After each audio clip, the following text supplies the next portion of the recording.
we have been looking at the historical Jesus, the idea of the historical Jesus. What support do we have that Jesus actually existed? And as I said, even those who generally would deny the supernatural, the miraculous that we find in the gospel accounts, would admit that Jesus was a real person, just not what we find in the New Testament. And so some might say, well, if that's not a lot, then why are you worried about it? Because every once in a while I hear somebody will make a comment, I'll be watching something, and you read something, and they'll make the comment about doubting the existence of Jesus. So that tells you it's out there. With the things that are being taught in the world today, that could build back up, You never know what might happen. So to understand why we believe and have the evidence there that Jesus was a historical figure, does exist. We've been looking at some things.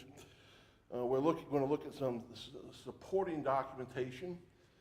As we mentioned, the gospel accounts, the New Testament account is the best support, gives us the most information about Jesus. But as we point out, some have issues with that. Biased, self-interested.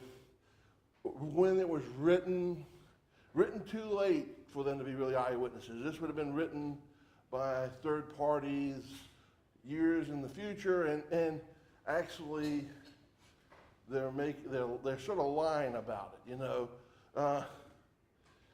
If you go to, and this is not necessarily, if you go to 2 Peter,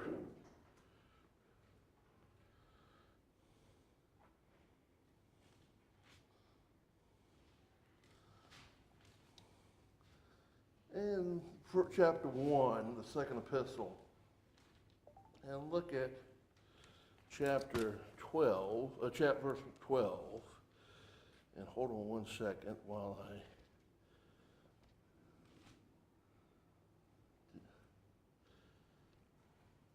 do this.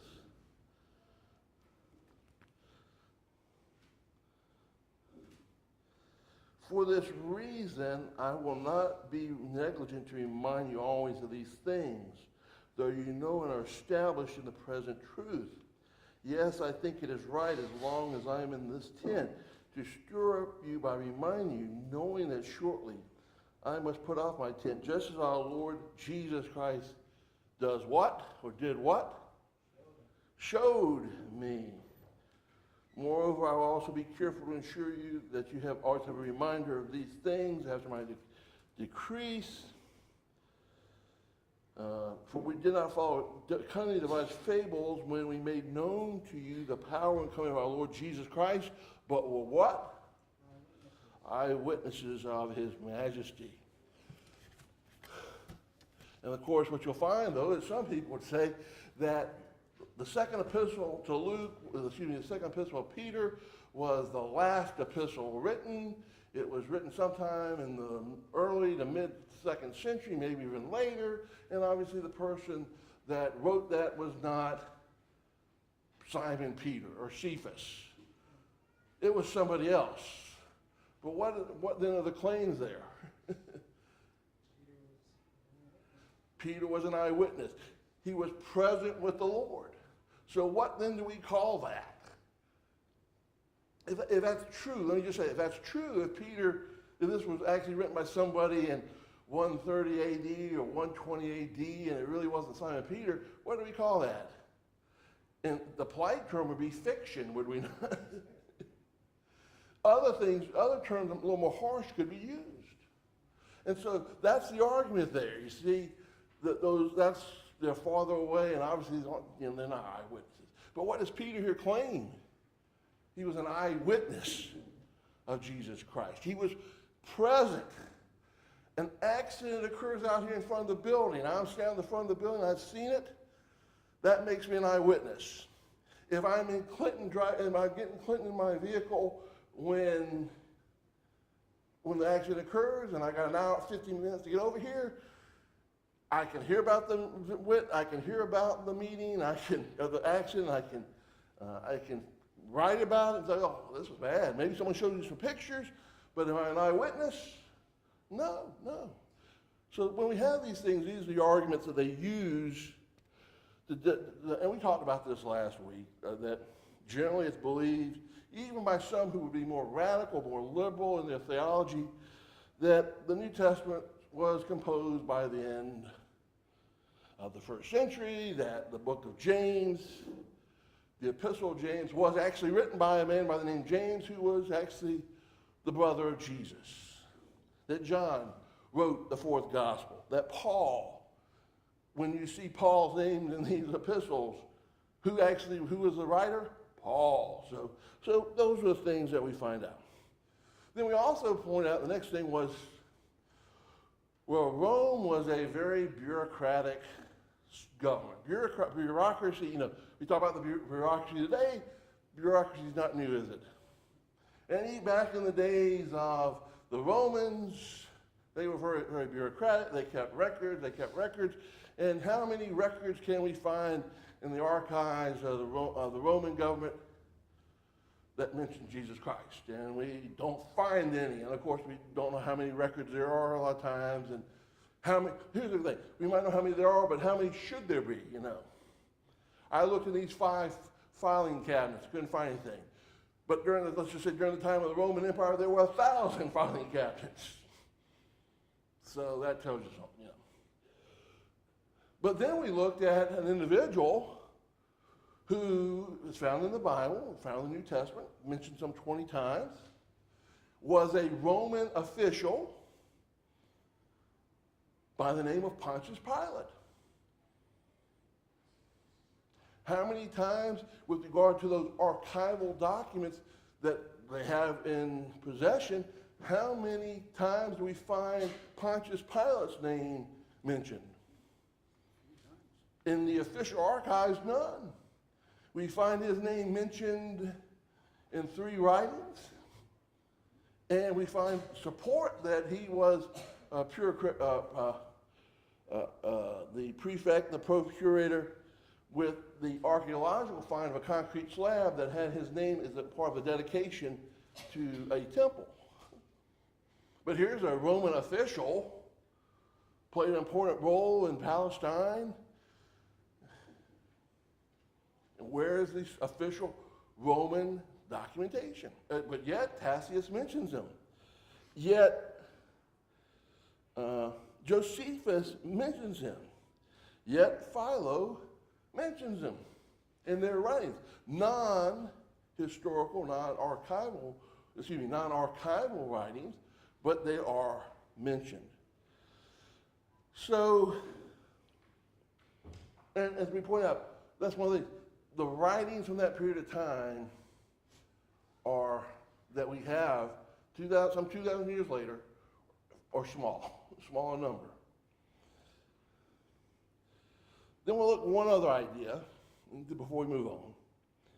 Again, Brother Jackson, in another article entitled Atheism and Historical Christ, references a book by one Judith Hayes entitled In God We Trust, but which one? And this Judith Hayes is a former Lutheran who became a strident atheist. She opens a chapter of the book entitled The Messiah with this statement: just whether or not Jesus was an actual historical figure is the subject of much scholarly debate. St. Paul, who was the real founder of the religion known as Christianity, which is another standard teaching by those radicals, barely discussed Jesus as a person, made no reference to his family. Jesus must remain a puzzle, historically speaking. He may have existed, and then again, he may not have. And one of her arguments was there's a list of 20 ancient writers of various fame, and they do not make an allusion to Jesus Christ. And yet, in that list, there are 5 of them: Josephus, Pliny the Younger, Suetonius, Tacitus, and Lucian, they actually do make allusions. Now, she calls it some kind of interpolation or interjection. When we're going to get to some of these ones and look at it, it's a little more than just guessing.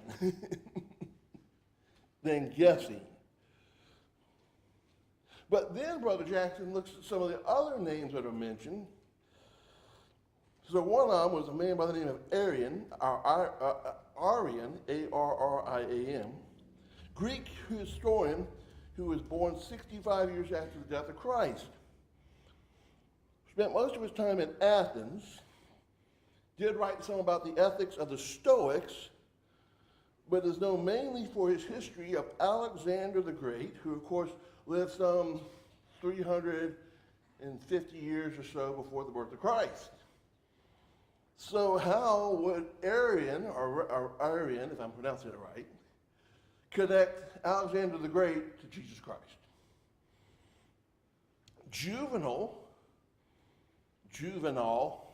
not juvenile, juvenal appears, AD 60 to around 120 or 130 AD, Latin poet, this is another name she mentions, who specially appears to have been caustic satires against government corruption, crime, and immorality in the city of Rome.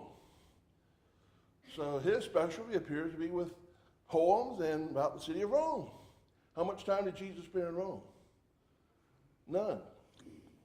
Plutarch, Greek philosopher, who wrote biographies of what we'll call entitled Lives, of some 46 Greeks and Romans, and he wrote essays about miscellaneous ethical principles. Maybe he would be one who would write something, but would he really spend time writing about a Jewish teacher? Probably not. Doesn't appear we see no other forays into Jewish figures that he could have written about. So we note that some of these writers wouldn't have no reason to write about Jesus. And sometimes we might be the idea, well, today, look at all these people, all the writings we have and all this. We got all, you go to the bookstore, go online, Amazon, all the books you can find, used bookstore. Oh, keep in mind how much writing could be done in the first century, in the second century, in the third century. There was a good amount of writing. But is it easy today? So here's my Apologetic Express Bible. How do we get it today? Someone will write it down. Today, in all likelihood, they would put it on as some sort of computer file, computer program, something, documentation, and then what? Print. And it would print. When writing, there was a lot of writing, but it increased greatly with what intention? The printing press, Gutenberg's printing press. And then from that point, you could have a lot more writing. And it's improved even more today when you can have people, you don't need to go and get an editor or a publisher. You can publish it yourself, and then you read some of it, you're like, you should have gotten an editor and a publisher to write it. But we can write a lot more. So if your writing was limited, let's just say, the materials you had, the things that you had to do, writing it by hand, you're going to spend writing what? The things that really matter the most to you, the things that pique your interest. And it is quite possible that some of these individuals had no interest in writing about Jesus. But again, today, we have all these people writing, but do we expect, I'm trying to think of a modern author. Ron Chernow has written biographies of Rockefeller, Alexander Hamilton, Grant, and the Warburgs. Should I expect him maybe to write a book on North Carolina railroads? We don't necessarily expect that, do we? we allow writers today to pick things that they're going to write about that, again, may have importance. If I'm writing, and you'll find a couple of these writers were government officials and this and that, or are they probably going to spend more of their time writing about things that may have be more of interest to the Roman government or those in that position of power, or writing about some person who was never made it to Rome, never got over that far, and was located in one of the, I'll just use the term, backwater colonies of the Roman Empire. So, first of all, again, like I said, she lists the name of 20, and 1/4 of them have or did mention Christ at some point. So, even then, the rest of the argument just says, that sort of defeats your purpose. That sort of destroys your argument there. But again, there may be reasons why these people did not write about it, about Jesus Christ. So, we've talked about the gospel. Some looking about it. So now we're going to talk about maybe these other third-party writers, non-Christian writers or non-eyewitness writers, we might say. Can a third party support the historical nature of Christ? Can these third parties help us? Can third parties help in a lot of ways? Can uninterested, disinterested, maybe even hostile witnesses, can they still support the historical nature of Christ?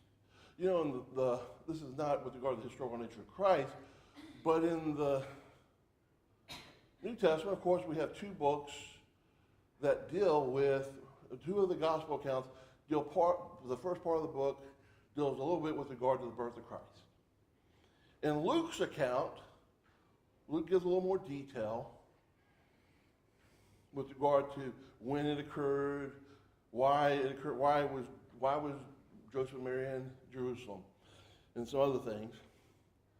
But after the birth of Christ, the angel went out to what group of people? Shepherds who were in the fields, and told them this, told them about the birth of Christ, about the birth of the King. And these shepherds went into Bethlehem, and they saw the baby, and they went around then spreading news about this. Of course, these were Jewish shepherds. And what might someone say with regard to that? Well, maybe they're trying to get somebody set up to be a Messiah. Maybe someone's going to, maybe this is just some kind of plan. They probably, and of course we know that there were men who would come up at times and say, I'm the Messiah, or I claim to be the Messiah. So this was not would not have been unusual. And so these Jews would have known about the prophecies. Even these shepherds, they would have known about it. So if they were good, if they were studious Jews, they would have known about it. Just because we sometimes think the apostles were unlearned and ignorant because they were fishermen. But that does not mean they were uneducated with regard to the scriptures. They just didn't go to the schools that the scribes and the Pharisees did.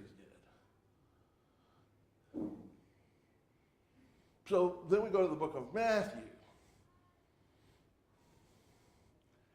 So how does Jerusalem, how does Herod, how do the religious leaders, how do they find out about the birth of the king? Wise men who came from the east, from someplace, Persia, Parthia, somewhere out there. And they saw a star and they don't even know where he is, do they? But they know by that star that he's been born, so they're coming. And they announce it. What benefit would they have gotten by making this up, let's just say? Especially back today, we know with the internet things, people want to make up things all the time and try to scam people. But what benefit did they get out of that? From what we read, what happened? They went to Solomon, and then what did they do? They stayed around, and they used that to make lots of money. No, they left by another way. But this third party, disinterested, impartial, really had no say in the matters of the Jewish nation, comes and said, where is the king? We know the king has been born. Doesn't that really help support what these shepherds would have been saying? A third party can be a support to actual eyewitnesses. And then, of course, these wise men were eyewitnesses because they actually did see Jesus later. But when they made this statement, what were they? They had come because of a sign they recognized, that they were told, or somehow they knew about this sign. So that can happen. So we're going to look at some writings, and hopefully we'll see that they do give support to the idea that there was a historical, that Christ is a historical figure. Okay, the first one we'll look at is Cornelius Tacitus. Around AD 56 to AD 120, you see different dates with regard to the date of his death. He was a member of the Roman provincial upper class, considered by many as the greatest Roman historian, lived through the reign of a number of emperors, appears to have had some government work there as well. Two sets of writings that he's known for, the history of Rome, he wrote one history in Rome approximately AD 115 called the Annals, about 18 books, and this is from Augustus to Nero. And then his second writing, the Histories, dealt with the death of Nero to Domitian in around AD 96. So these are the two sets of book writings that he's really known for. So from book 15, section 44 of the Annals, I'm going to read a little bit. It's a little long, so bear with me. So far, the precautions taken were suggested by human prudence. Now means were sought for appeasing deity. An application was made to the Sibylline books, at the injunction of which public prayers were offered to Vulcan, Ceres, and Proserpine, while Juno was propitiated by the matrons, first in the capital, then at the nearest point of the seashore, where water was drawn for sprinkling the temple and images of the goddess. Ritual banquets and all-night vigils were celebrated by women in the married state. But neither human help nor imperial munificence, nor all the modes of placating heaven, could stifle scandal or dispel the belief that the fire had taken place by order. So what fire are they talking about? The burning of Rome in AD 64. And what is the claim that was made by many at that time? Nero. That it was done based upon the orders of Nero. And there's some question about that. But that was the belief at the time, that Nero had played a part in either ordered it or played a part in its happening. And so Nero is trying to take the blame off of him. So let's continuing. Therefore, to scotch the rumor, Nero substituted as culprits and punished with the utmost refinements of cruelty a class of men loathed for their vices, whom the crowd styled Christians. Christus, the founder of the name, had undergone the death penalty in the reign of Tiberius by sentence of the procurator Pontius Pilate. And the pernicious superstition was checked for a moment, only to break out once more, not merely in Judea, the home of the disease, but in the capital itself, where all things horrible or shameful in the world collect and find a vogue. First, then, the confessed members of the sect were arrested. Next, on the disclosures, vast numbers were convicted, not so much on the account of arson as for the hatred of the human race. And derision accompanied their end. They were covered with wild beast skins and turned to death by dogs, or they were fastened on crosses, and when daylight fell, were burned to serve as lamps by the night. Nero had offered his garments for the spectacle and gave an exhibition in his circus, mixing with the crowd in the habit of a charioteer or mounted on his car. Hence, in spite of a guilt which had earned the most exemplary punishment, there arose a sentiment of pity due to the impression that they were being sacrificed not for the welfare of the state, but to the ferocity of a single man. So, Tacitus was a friend of Christianity. No. You can see in his writing that he was not a big fan of Christians, of the Christian religion. And yet in this passage we find a number of things, do we not? So first of all, Christians were named for whom? For Christ. For their founder, the name used there is what? Christus. And what does Tacitus say? Christus was their founder.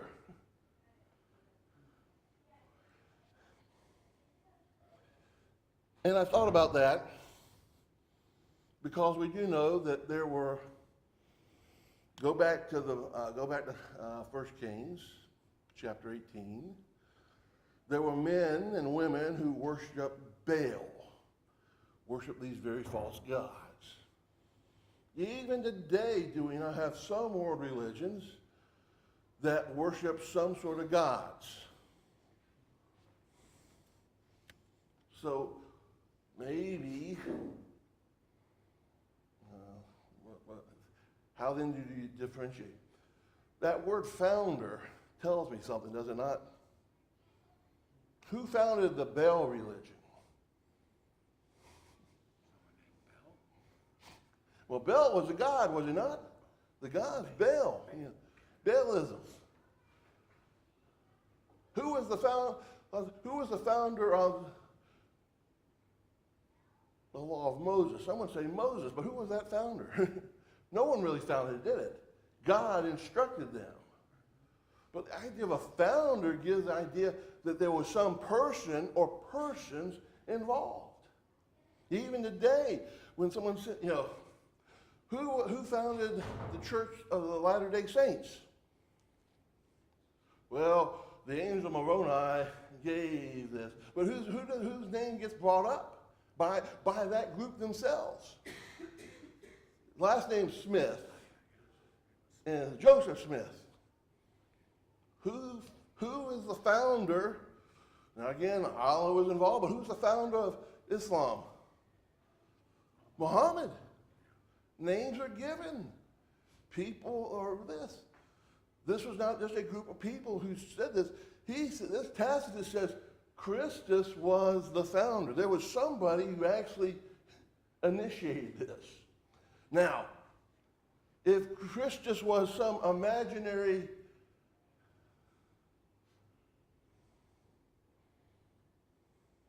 person, so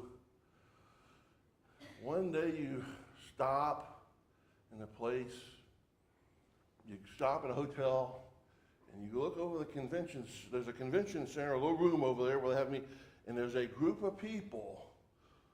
There's a sign out there that says, the Church of the Enterprise. And its founder is listed as James T. Kirk.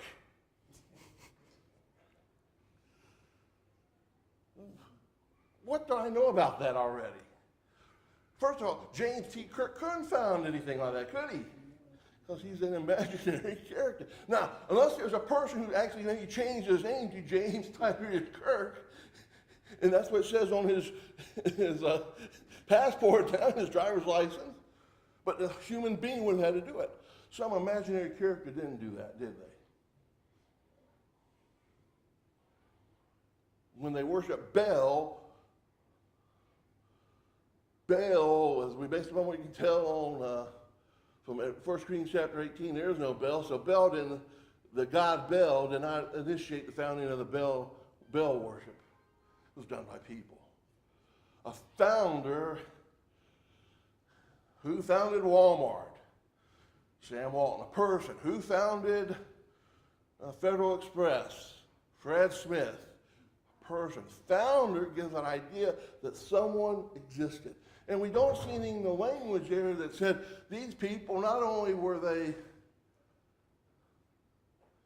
worshiping, doing vile things, notice how the vices and vile, but that they were founded by, they followed some imaginary figure. They didn't do that, did they? He did not say that.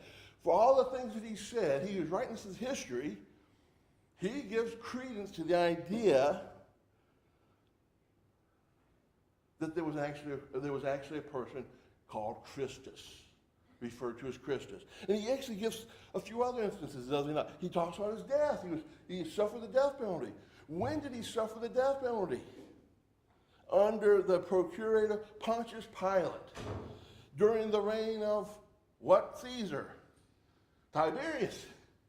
And so, again, going back to that Roman bureaucracy, here's a historian writing this account. What do we hope that historian is probably wants to make sure he does right? Gets the facts right. Now, I know today it appears that sometimes facts don't matter to some people, but I'm going to tell you what. Phil can tell you, when you file a tax return, if your facts don't matter, the IRS doesn't say, oh, that doesn't really matter, you know. It's funny how some facts aren't important and other facts are really important. But facts matter. Facts matter. And so he puts out these facts. That Christus died on the cross, or suffered the death penalty. He was hung on the cross. That he occurred under the Roman procurator Pontius Pilate. So someone can look that up. Tiberius Caesar. Where did this begin? Judea, because of superstition. Of course, Paul called the Athenians, they were superstitious. Where did this religion, where did this come from? His death briefly ended the superstition, but then it picked back up. Now, what had happened? It just wasn't in Judea, it was in Rome, was it not, at that time? And so he then points out, what does Nero do? He places blame on the Christians and engages some very vicious punishments, does he not? Vicious and cruel. But what did he write about them? They were reported, they were hated for their abominations. Well, what were some of the abominations? When you read about one of the things that they were considered, they were considered cannibals. Well, why were they cannibals? Why might someone consider them to be cannibals? Take the bread. And they eat the body of Christ. Well, let's please note. We know if we read the Bible, study the Bible.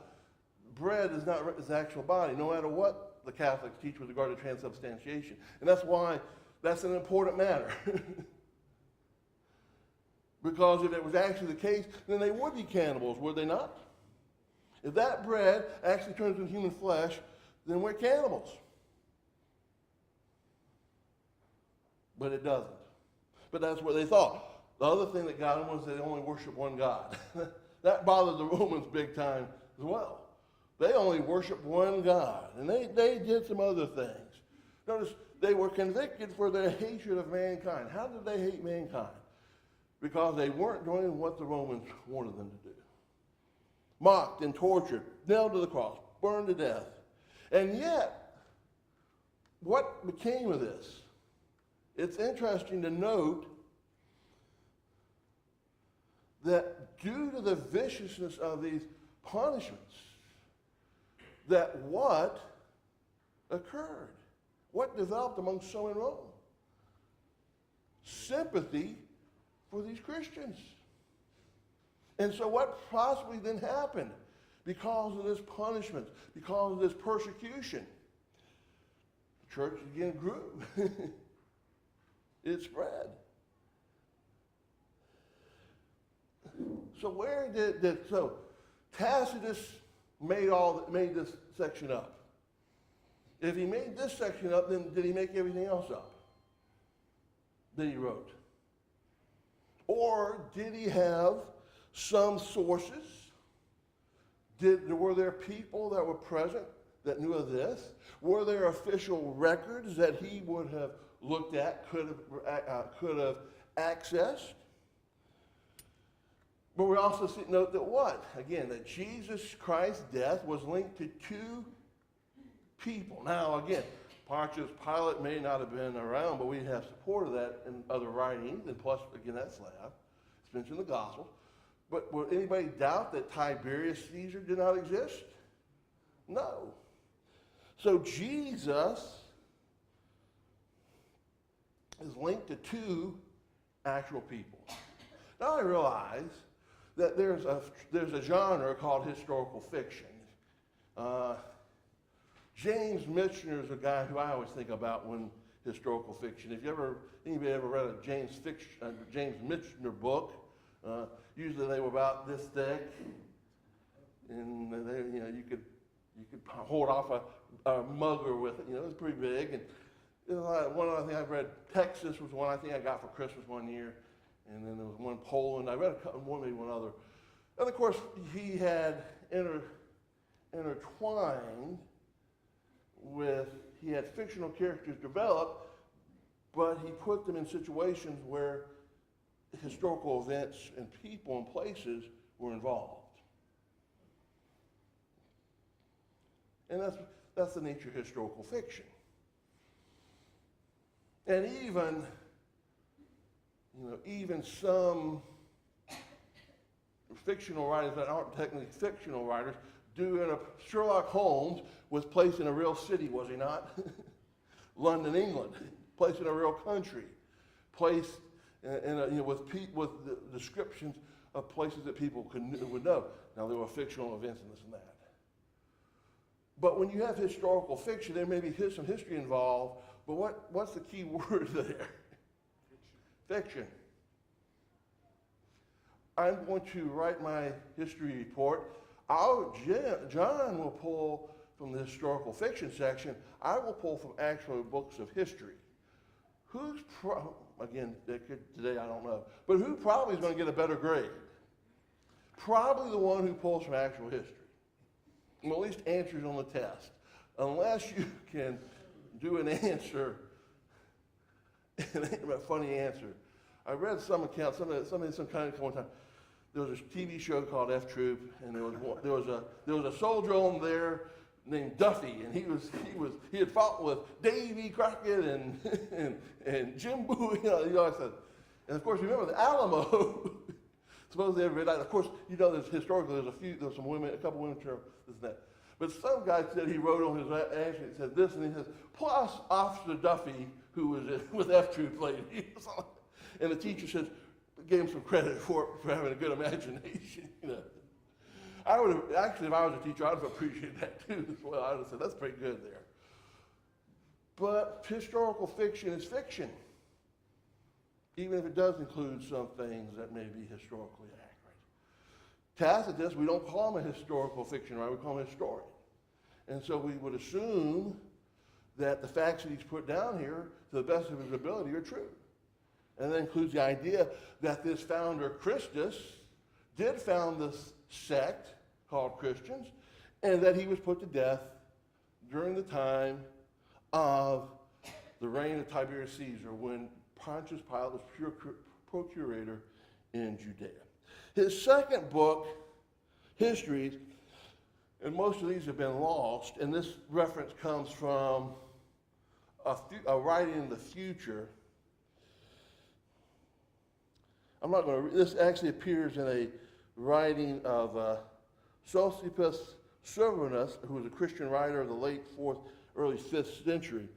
But he pulled this as a reference, and allow me to read this. I'm just going to be part of it. Titus is said, after calling a council to have first deliberated whether he should destroy the temple, a structure of such extraordinary work. For it seemed good to some that a sacred edifice, distinguished above all human achievements, ought not to be destroyed, inasmuch as, if preserved, it would furnish an evidence of Roman moderation, but if destroyed, would serve for perpetual proof of Roman cruelty. But on the opposite side, others, and Titus himself, thought that the temple ought specifically to be overthrown in order that the religion of the Jews and of the Christians might more thoroughly be subverted. For these religions, although contrary to each other, had nevertheless proceeded from the same authors, that the Christians had sprung up from among the Jews. So while Christ, as I mentioned, the Christians are referenced with regard to the destruction of Jerusalem and the destruction of the temple in AD 70. And again, we see some truth there, do we not? That while people did think that Christianity was just an offshoot of Judaism, that's not the case. But yes, those who were the original Christians were what people? They were Jews. They were Jews. And it's interesting to note that he thought that by doing this, they destroyed the temple, they would subvert the religion of the Jews and the Christians. And of course, the Christians by that time had already fled, that were in Jerusalem. And what happens to the church after this? It actually grows. it actually grows. So if this part does reference Tacitus' writings and histories, then it shows that Tacitus did have some knowledge of things that occurred outside, which of course, the destruction of Jerusalem was an important event outside of Rome. Because two things. One, the Roman emperor at that time was Vespasian, who had gone down in the beginning, and it was his son Titus, who later would become emperor, who then did the deeds, So there's some historical importance there. So we'll stop here and pick up next week and look at Suetonius, and we'll look at some others, continue looking at some others as well. Thanks for your attention tonight. Greatly appreciate it.